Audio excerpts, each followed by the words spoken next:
Mike, you have written down, did you say 10 names? Yeah, I guess you told me to grade Kyrie Irving and you told me to grade Jason Kidd. So Kyrie Irving, you told me to grade him, so I decided to give him played 3 games. I gave him an A. For his 3 games, I gave him an A. No issues, playing great. Mavericks are 2-1. I guess 2-2, right? Because he won 2 games and then lost 2 games? Yeah. Because he won 2 without Luka, then lost 2 with Luka. Do I have that correct? That's true. And so he's actually, he's the leader right now of this team. He's the only one that's... Do you think he gets my best grade? Maybe so. He has an A, right? Did you already say? I gave him an A. For his 4 games, I've given him an A. And you don't think the back soreness on the last game before the break is like one of those Kyrie moments? That's just he played a bunch of games in a few days? Yeah, I think that he is an injury-prone guy. So I had no problem with him sitting out. Because if you push him through a possible back tightness, it might be a month. I mean, Kyrie has sat out games because he decided not to take a shot. He missed games because of January 6th, and he felt like he shouldn't be playing basketball anymore. He's had shoulder injuries. He's had some injuries. Right. So, there's reasons why he has sat out of games besides injury. He just didn't feel like playing. Something was going on inside his head. He's just like, I don't want to play anymore. But this was, I think, a smart move by the Dallas Mavericks to say, hey, let's not play him this game. So, so he has played in 4 games for the Mavs, beating the Clippers, Sacramento, losing to Sacramento and Minnesota. I give him an A. Great job so far for Kyrie. By the way, we were discussing kind of how we think, and we'll get to grades in just a second, how we think the Mavericks rotation minutes will go in the playoffs and kind of how they go through the regular season and everything. I just wanted to go look and see what Jason Kidd averaged throughout his career. In the last 2 years, it was 28 and 26. Like with the Knicks? With the Knicks, it was 26.9. With the Mavericks, it was 28.7. Year before in championship season, 33, 36, 35. For the majority of his career, he was a 37 minutes a night guy. Okay. He thinks you need to be on the court for a lot of the game if you're one of those kind of guys. In my mind, that's the way he thinks. Okay. And I wonder if that's the way he approaches this team is, look, I'm not saying that you're only going to pitch 7 innings or 5 innings and then you're out of here. You're going to play the basketball game because we need you out there to win the basketball game. Okay. We got it. So that's what maybe we'll get into that later on down the road. All but right. Mike, let's go ahead and look at this Mavericks roster, the way it's constructed right now, and let's start with Davis Bertans. Have you given Davis Bertans a grade? I didn't give him a grade. All right, let's move on from Davis Bertans. If you want me to, I'll give him a D. Oh my God, you're going to give Davis Bertans D? He's making $17 million. I heard the way you said it. He's making $17 million a year, and he is a non-factor in the NBA. Maybe an F then. If he's making, we understand why we have him. He's come in and made some 3-pointers. Obviously, Jason Kidd does not trust him to be in a rotation. How much longer do we have that contract for? 2 more years after this. Good God, let's move on from it. Reggie Bullock. Let's go ahead and hit him. I'm going in alphabetical order, it looks like. C-. Because it was an F for 2 months, and then it became a D-, and I've gotten to the point where I'll give him a C-, except it's really tough. Last night he goes 1 for 5 with 3 points and 3 turnovers. I know that's just one game out of 60 games they've played, but he has not been a positive player for you for 50% of your games this year. When you look at the Mavs ranking in turnovers, it feels like they're high to me. Am I wrong about that? No, they're one of the best teams at not turning over the ball. Maybe I've just been watching some games that I've just been kind of like... Lately, they've been turning it over a little bit more, but they're trying to play a little bit of a different style. Okay. So that's been causing them to push the ball a little bit more. And also with Luka being out, it's put the ball in more people's hands, and then you're going to get more turnovers. Like Reggie forgot what color jersey we were wearing last night a few times, and I was like, that's a direct pass right to the team in white. Bullock, is he a good enough defender to not give you 8 points at least? No. Okay. All right. Then that's what we got to get out of that guy. On most championship teams, if I put him on Philadelphia, Milwaukee, Boston, those are the 3 championship contenders in the East. He would play somewhere between 10 to 20 minutes a night, give or take. Josh Green. I skipped Luka for now. Josh Green. I give him an A. Green, huh? Now, I wish he could have played more. He got hurt against the Milwaukee Bucks. I wish he has had more games this year, but his improvement from last year, Every team wanted him to have the ball in the playoffs. They thought he was such a pathetic basketball player on offense. Every team was begging the ball to end up in Josh Green's hand in the playoffs.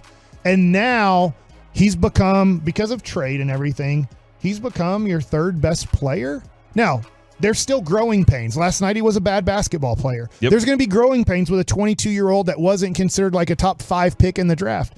But I think his improvement this year, I give him an A. I did not expect this from him at all, and there were people around the Mavericks that thought the same way. So I think what he has done I give him an A. He's not an A basketball player in the league, but I'm kind of grading him from what we saw him be and what he has become. A guy that averaged 5.4 so far in his career, he's at 9.2 right now when it comes to points. Yeah.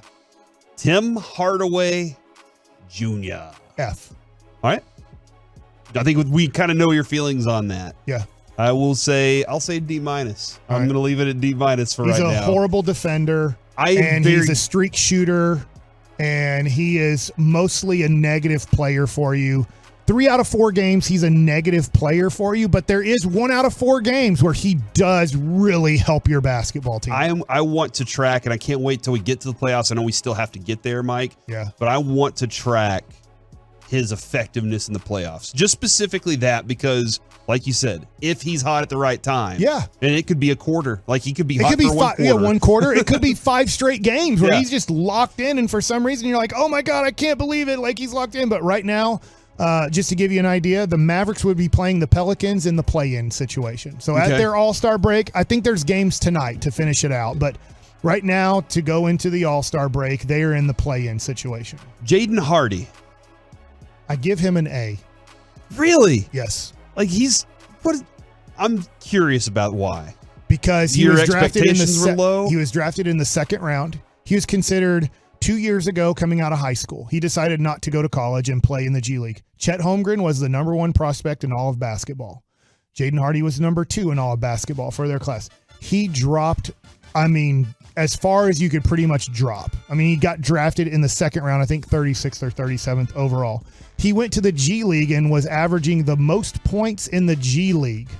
And then he has come up here and shown signs. I'm not saying he's an A player in the NBA at all. He's more of a D player in the NBA.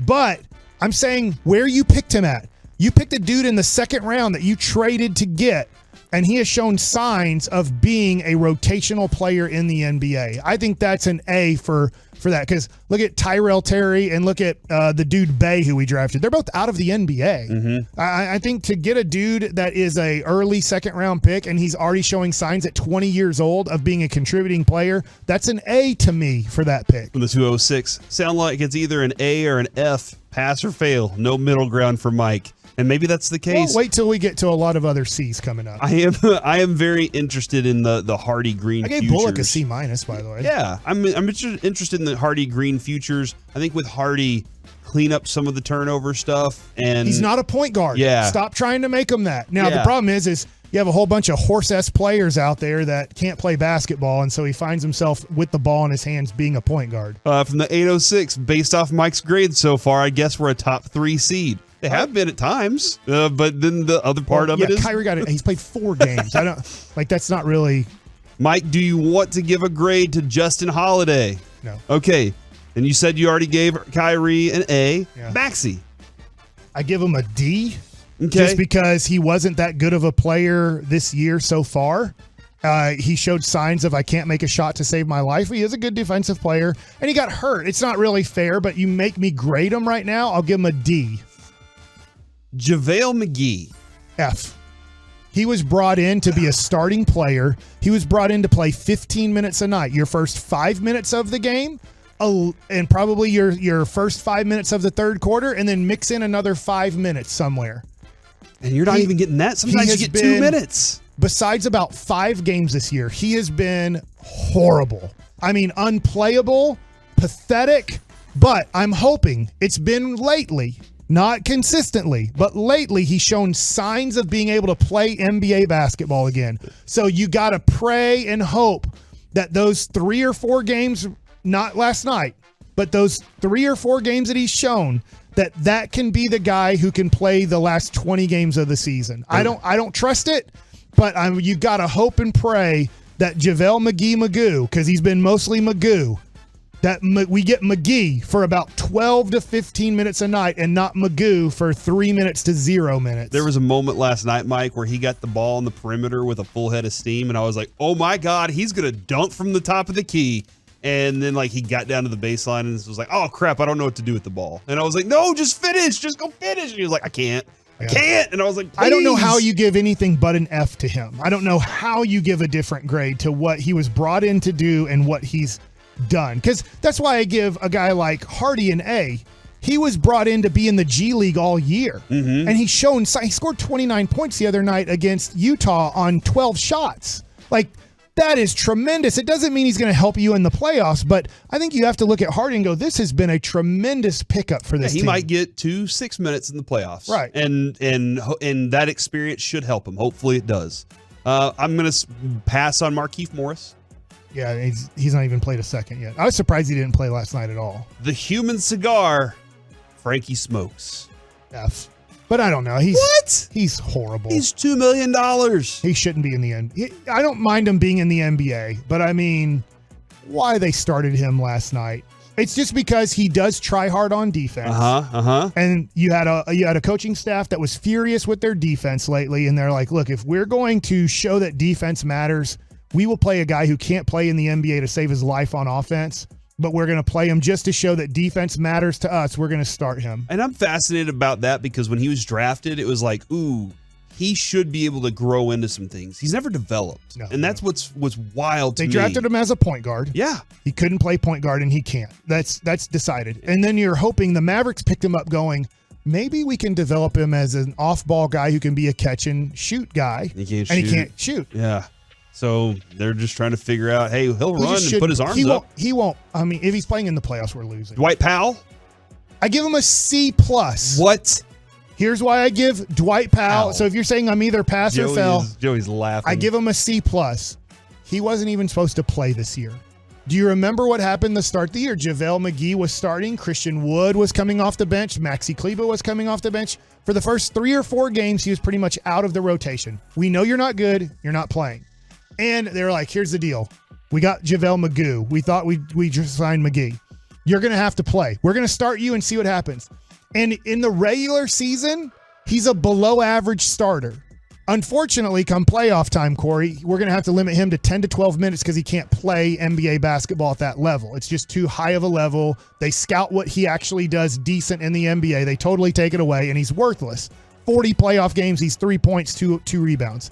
He can't. Don't tell me about it's just a bad matchup. He's a bad matchup against every NBA team that makes the playoffs.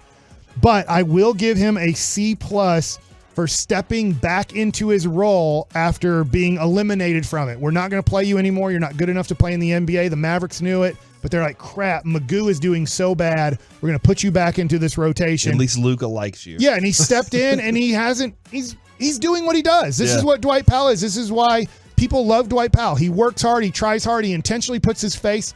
That's not all. He is. That dude does get hit in the face a lot. He is the most athletic, clumsy guy in the history of NBA basketball because he is athletic, but he's clumsy enough to accidentally get hit in the face. But then he also intentionally puts his face in there sometimes too to draw fouls. This is the one, Mike. All right. Everybody's waiting for the grade on this particular player, and if you've been following along, we are going. No, everybody knows that grade. We've been going. I don't know, man. I think people are going to have different grades on Luka. We've been going in alphabetical order except for Luka. Mm-hmm. I did grade Dinwiddie and Dorian Finney-Smith. Oh, okay. What were their grades? I gave Dorian Finney-Smith a C-. The reason you're not a Dallas Maverick anymore, Dorian Finney-Smith, is because you didn't play well enough for this team to win. Yeah. So he does take blame on if he's not happy being out of Dallas. It's partly his fault. I want to always say the full word, but they D'd around for 45 games this year where they had 5 easy wins on their schedule. Like, you can't lose these games to this bad. Like, you're putting out G League teams against the Dallas Mavericks because of injuries, and they lost almost every one of them. They lost almost all of those games where they were playing G League teams because they didn't take the game seriously. And because they didn't take the game seriously, their record was bad enough that it pushed Mark Cuban into going, you know what? let's trade Dorian Finney-Smith. Let's trade Dinwiddie in a first. The only valuable thing they had, right, essentially. And I gave Dinwiddie a B for what he did this year. I thought Dinwiddie was solid. I wonder with Dorian, Mike, if this was his first reasonable success he's had going to the Western Conference Finals. And he also got security for his life. And I wonder if there was a moment where he was just like, all right, financial security. Can't wait to get back to the playoffs. This is handling success is a different thing. When you finally get that moment, do you say, all right, I'm going to grind again. I'm going to be that dude that did all that work before? Or are you going to say, I'll just wait till we get to the playoffs and then I'll kick it into gear? And I think I'm kind of curious if that's kind of the way he did it this year. And again, that would be difficult because he's never been that good of a player. Yeah. What you're doing is you're putting him, to me, I'm going to baseball because Philadelphia Phillies would do this all the time when I was playing. You're putting him in Jimmy Rollins, Ryan Howard, Chase Utley category. Okay. When I'm like, dude, he was more like, he's my guy, Carlos Ruiz. Dude, you can't coast. You're not good enough to coast. You're just an extra. You're not a superstar. But I wonder if he was looking at that team going, well, Luka's the superstar. I'm the next guy. But he needed to put the defensive effort out there. I do like him. I think he's a good player, but unfortunately, because he didn't play up to expectations for his 50 games with the Mavericks, it's the reason he got traded. Christian Wood. I gave him a B-. Now, I know that the coaching staff gives him an F. Fans want more Christian Wood. But I understand he is not doing everything they want him to do. He stinks defensively, and I might be saying a nice word for what the Mavericks feel like. But who gives you a point per minute on 50-something% shooting in the NBA? Very few guys. Yeah.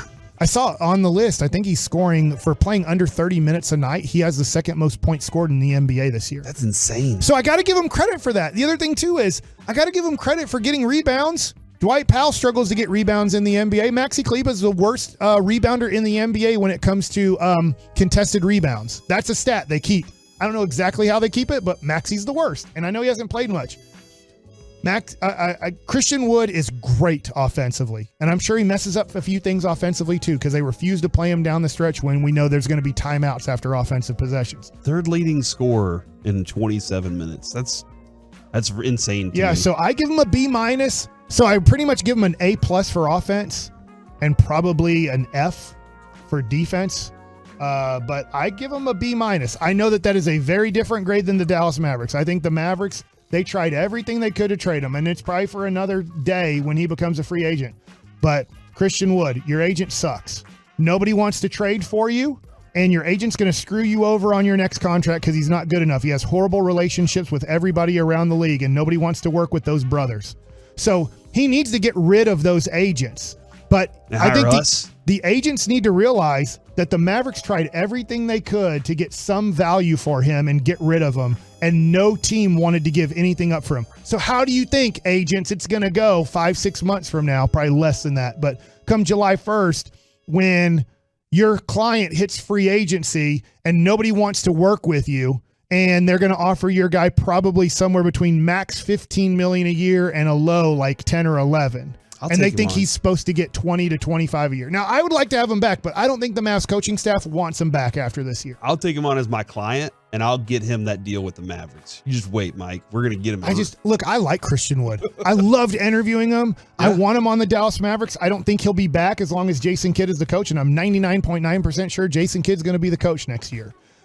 I would just say to Christian Wood, you're doing yourself a disservice by having an agent that only has one other client, and most other agents in this league believe that Nasir Little got a horse-ass deal. You got to fire those guys and get somebody else for your own family's sake.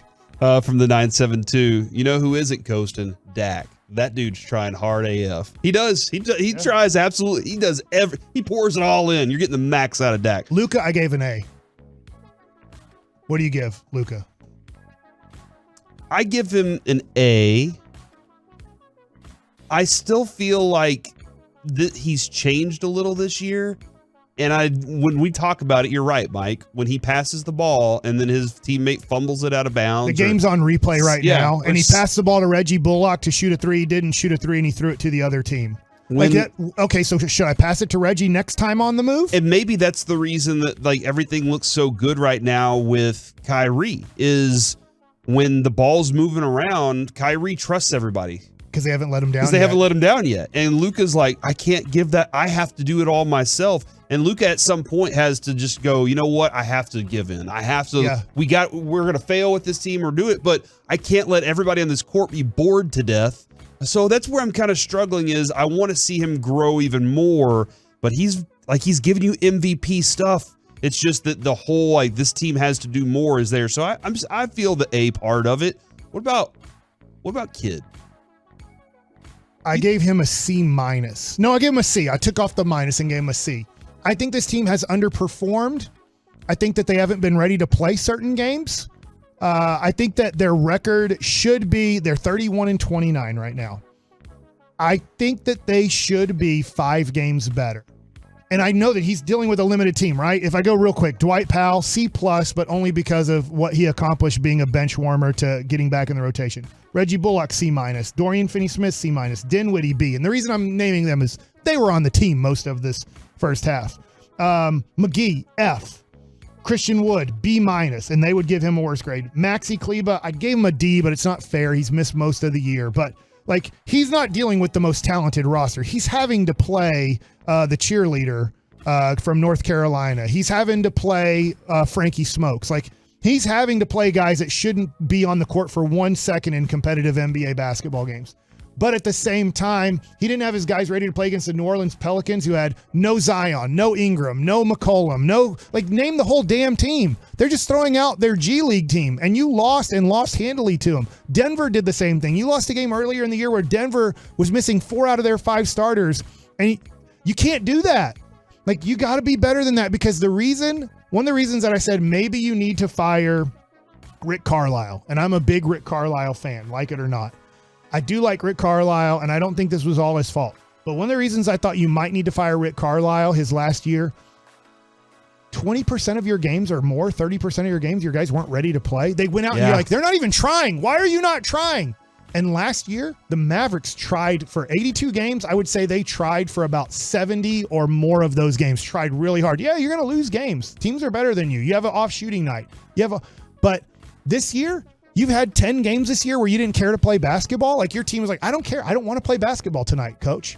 And I'm going to go out here and I'm going to walk around the court and we're going to lose to a bunch of crap-ass players, if I can say that. Sounds fine to me. But I want to play this about Luka Doncic because I gave him an A. And I think this is very important. And it's not about Luka. It's about Giannis. This is J.J. Redick talking about Giannis. And I think we need to listen to it through the lens of Luka Doncic. I don't think it's a stretch to say he's going to go down as a top 15 player ever. I don't think it's a stretch to say he has a really good chance to be in the conversation as a top 10 player of all time. And I recognize that every modern NBA player has all the haters in the world. So Giannis travels too much. Giannis plays bully ball. Giannis can't make free throws. Giannis can't shoot jumpers. Great. The mother dominates. Like, what more do you want me to say? Yeah.